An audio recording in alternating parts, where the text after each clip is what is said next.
নমস্কার, আমি তপজা। আপনারা দেখছেন মাধ্যম পডকাস্ট। আর আজও আমরা চলে এসেছি এক সিবিআই কর্তা উপেন বিশ্বাসের কাছে, কারণ এই মুহূর্তে রাজ্যে একাধিক দুর্নীতি প্রসঙ্গ কিন্তু সামনে আসছে। ট্যাব থেকে লটারি, একাধিক দুর্নীতির খবর, এবং কিছুদিন আগে পর্যন্ত আমরা দেখেছি যে অভয়াকাণ্ডে মেয়েটি দুর্নীতির শিকার হয়েই তার প্রাণ দিয়েছে। সেই দুর্নীতি রাজ কিন্তু আজও বহাল। সেই জায়গা থেকে কিছু প্রশ্ন স্যারের কাছে। স্যার, স্বাগত মাধ্যমে।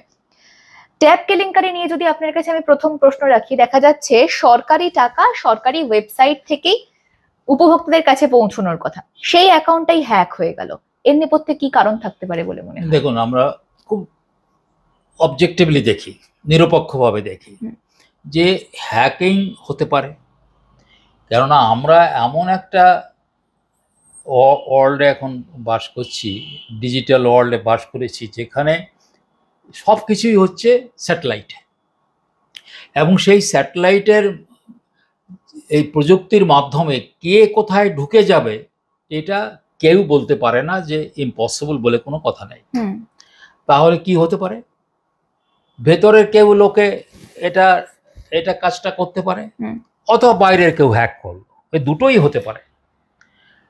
এবং আমাদের নিয়োগ দুর্নীতিতে আমাদের যে অভিজ্ঞতা আছে সেটা তো ভেতরের লোকই করেছিল।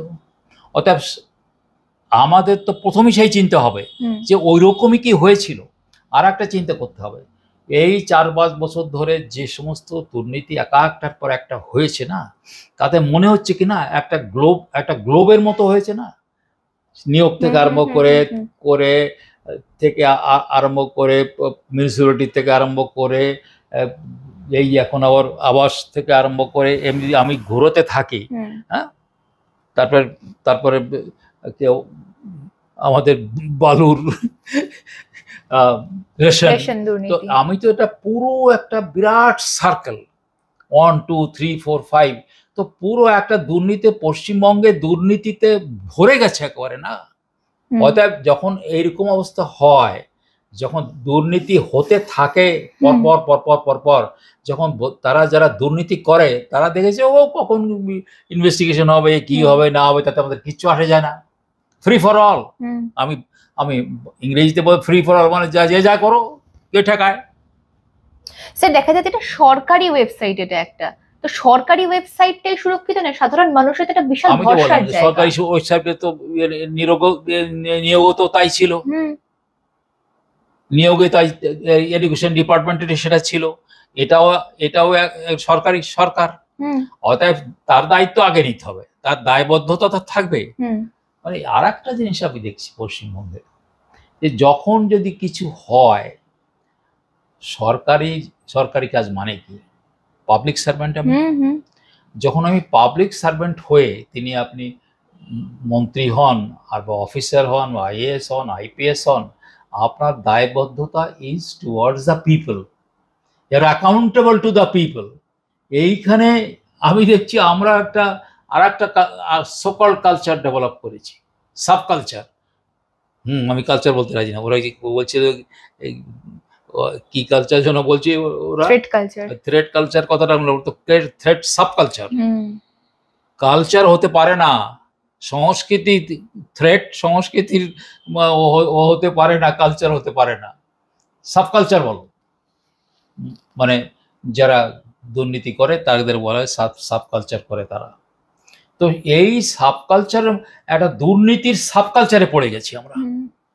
ঘুরছে, কনস্ট্যান্টলি ঘুরছে, একটার পর একটা বেড়েই যাচ্ছে। এবং তার জন্য কেউ নিজের কোনো দায়বদ্ধতা নেই। তারা বলে না যে আই এম সরি। কেউ তো বললো, আচ্ছা আমি বলি কি, আমি 3 বছর একটা গেরিলা ডিভিশনও কমান্ড করেছি, আর আইপিএস তো আমার নিজের ইউনিফর্ম সার্ভিসের লোক। আমরা যখন কোনো অপারেশন আমি করতে যাই, সে ইনভেস্টিগেশন হোক বা কোনো খুনের করা বা হোক, কোনো ল অ্যান্ড অর্ডার করতে গিয়ে গুলি করতে হবে, বা আমারও গুলি লাগতে পারে, তারও গুলি লাগতে পারে, আমরা সবসময় কি বলি, ইফ উই সাকসিড, মানে আমি যদি আমার জয় হয়, মানে আমার ফেভারে হয়, তাহলে আমরা বলি কি মাই বয়েজ হ্যাভ ডান ইট, আমার ছেলেরা করেছে। কিন্তু যদি আমি হেরে যাই, তখন বলতে হয় আই এম রেসপন্সিবল, আমি দায়ী। একজন লিডারের তো তেমনই হয়। আমার লিডারকে তো তাকে দায় নিতে হবে, দায় নিতে হবে, তবেই তো সে লিডার।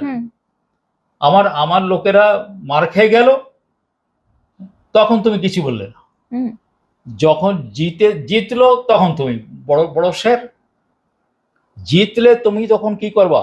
তুমি ক্যাপ্টেন, তুমি সেই জেতার জন্য তোমার ছেলেমেয়েরা যদি ওই কাজটা যারা যারা দিক দিয়ে করিয়েছিলে, কারণ তুমি তো একা করতে পারো না, সিস্টেমের মধ্যে তুমি গিয়েছো, তখনই বলতে মাই বয়েজ হ্যাভ ডান ইট। আর যদি ফেল হয়ে যায়, আমার মনে আছে ওই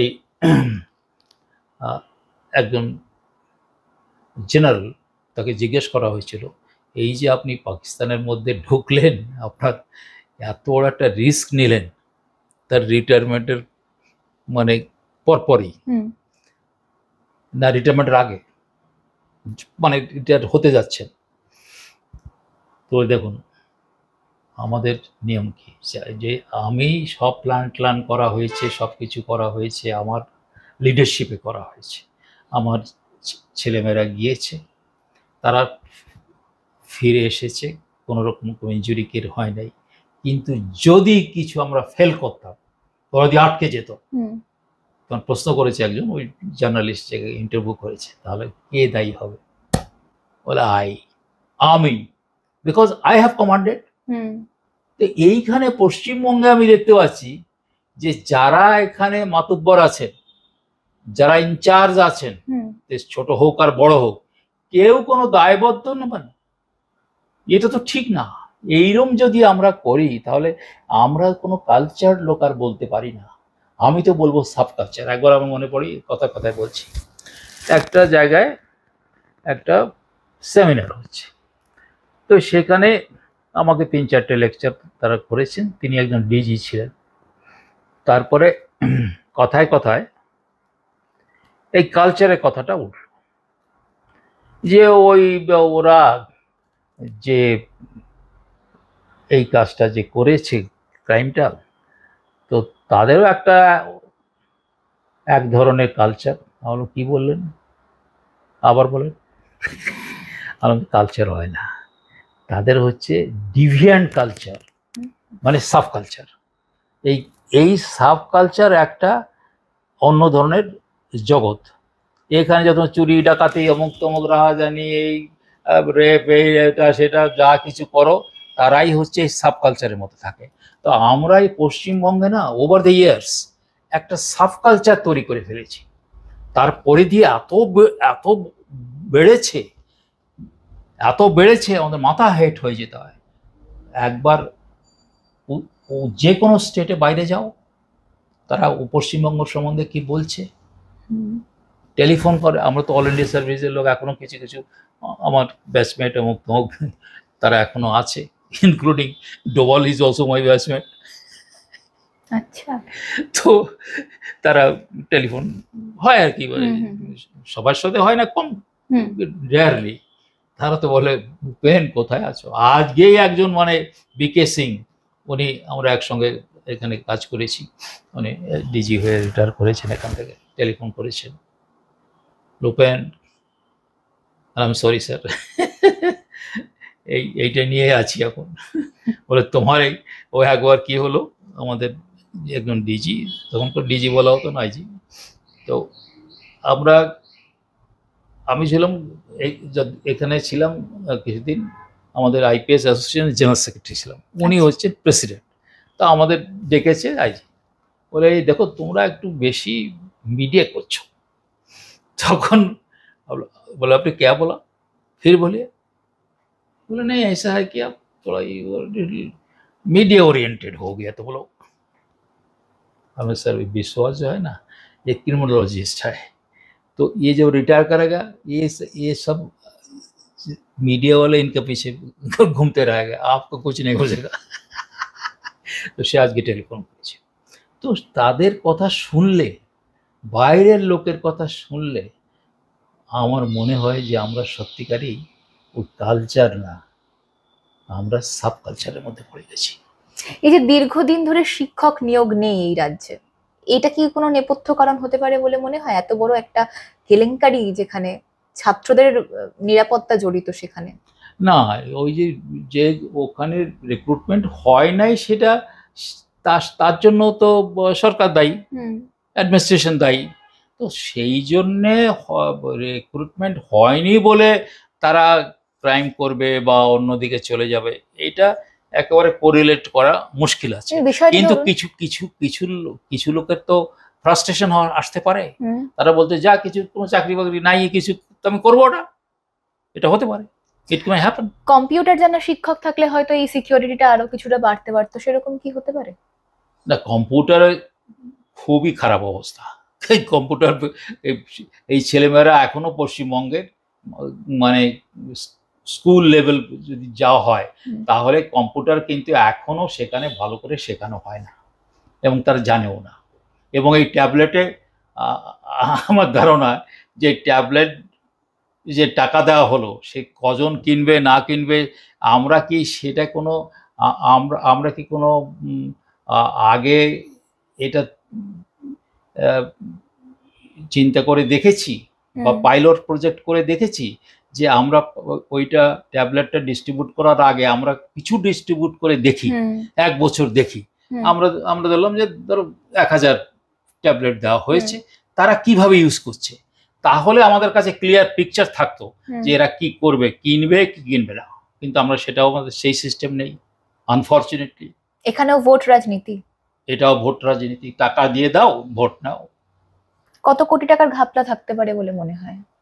this is very difficult to, I must say, anything can happen.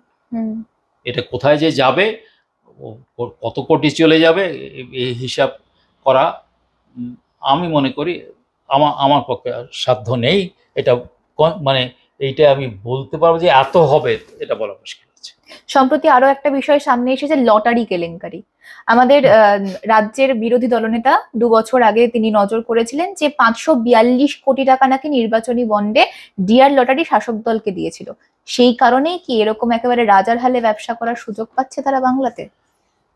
এটা হতে পারে, হতে পারে, আর হতেই যে হবে আমি তা বলছি না, এটা হতে স্বাভাবিক। কেন, যারা টাকা দেয় তারা সে বিজেপিকে দিক আর সিপিএমকে দিক আর তৃণমূলকে দিক, তার কাছে তো দায়বদ্ধতা কিছু থেকে যায়, এটা তো মানতে হবে যে আমি 20,000 বা 10,000 কোটি টাকা আমি একজনের কাছ থেকে নিলাম, আমাকে সে ডোনেট করলো আমার পার্টি চালানোর জন্য, তো আমি তো আমার অনেকটা তার কাছে দায়বদ্ধ হয়ে যাচ্ছি না, তার চক্করের মধ্যে পড়ে যাচ্ছি, এটা মানতে হবে। সে বিজেপি হোক আর তৃণমূল হোক, ইন দিস কেস তৃণমূলের ব্যাপারটা হতেই পারে। এ রাজ্যে তরুণ যুবকদের হাতে 28 টাকার পাউচ, 30 টাকার লটারির টিকিট, দিনে 3 বার লটারি খেলা হচ্ছে এবং এই গোটা টাকাটাই রোজগার করছে ডিআর লটারি।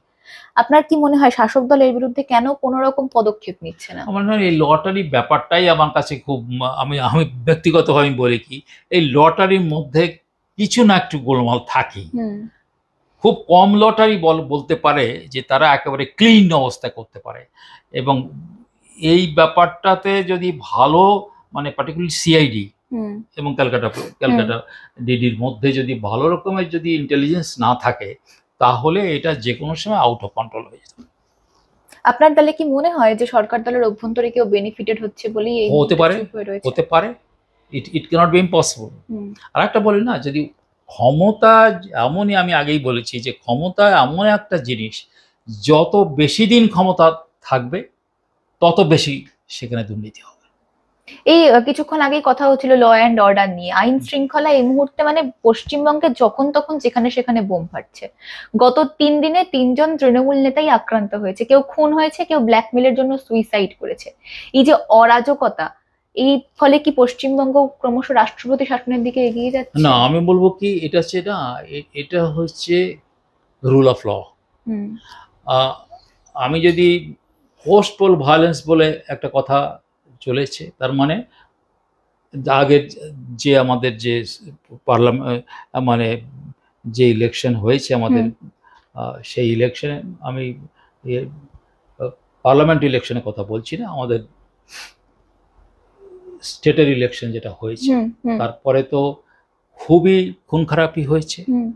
তারপরে তারপরে আবার সিবিআই ইনভেস্টিগেশন অর্ডার হয়েছিল, এবং এটা নিয়ে বড় কমিটি করা হয়েছিল। তো সেখানে ন্যাশনাল হিউম্যান রাইটস কমিশন বলেছিল যে পশ্চিমবঙ্গে কোনো রুল অফ ল নেই, এখানে রুলার্স ল আছে, রুল অফ ল নেই, there is no rule of law. তখন পশ্চিমবঙ্গের যিনি উকিল ছিলেন তিনি বললেন যে এটা ডিলিট করা হোক, কিন্তু চিফ জাস্টিস বললেন আমি এটা ডিলিট করব না। এখনও সেটা সেইভাবে লেখা হয়েছে, এবং সেখানে তারা ন্যাশনাল হিউম্যান কমিশন এও বলেছিল এই যে 4-5 জন তারা অ্যান্টি সোশ্যাল, তার মধ্যে মন্ত্রী হচ্ছে এখন 3 জন, ইনক্লুডিং বালু। আচ্ছা, এতে কি তৃণমূল সরকারের কোনো রকম লাভ আছে নাকি সরকার ভাঙিয়ে? আমি বলি কি, যেমন তৃণমূল সরকার কি হলো না হলো, মানে যদি তৃণমূল তুমি বলো, যদি সরকার বলো তাহলে আমি অন্য কথা বলতাম। তৃণমূল মানে পার্টি, তৃণমূল পার্টি কিভাবে জিততে হয় সে মমতা ব্যানার্জি ঠিক করে ফেলেছে। ইলেকশন মানেই হচ্ছে সেখানে খুন খারাপি হবে, এবং আমি বহু টাকা দেব, সরকারি টাকা দেব, আর এই সরকারি টাকা সে এরাই দিক আর বিজেপি দিক আর যা দিক, যেখানেই দেওয়া হোক, যদি কিছু টাকা দেওয়া হয় আর যদি সেখানে তার কন্ট্রোল না থাকে তাহলে কি হয়, সেইখানকার লোকাল যে সমস্ত নেতারা তারা যে বলে তুই যদি ওই যে টাকাটা দিতাম, তুই যদি ভোট না দিস তাহলে টাকা দেব না।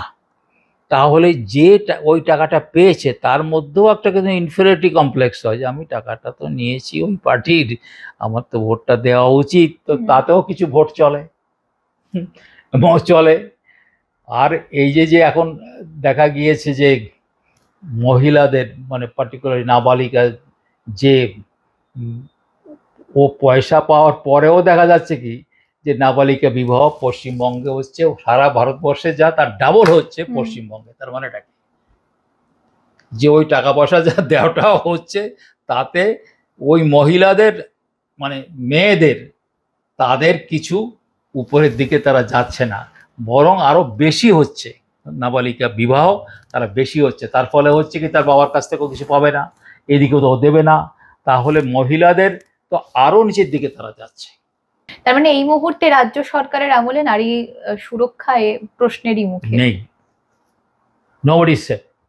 আমার স্ত্রী বিশ্বাস বলছিল যে আমার তো ছেলে সেটেলড ইন, মানে সে ক্যামব্রিজে বসবাস করে, ওখানকার সিটিজেন, আমার একজন নাতি আছে।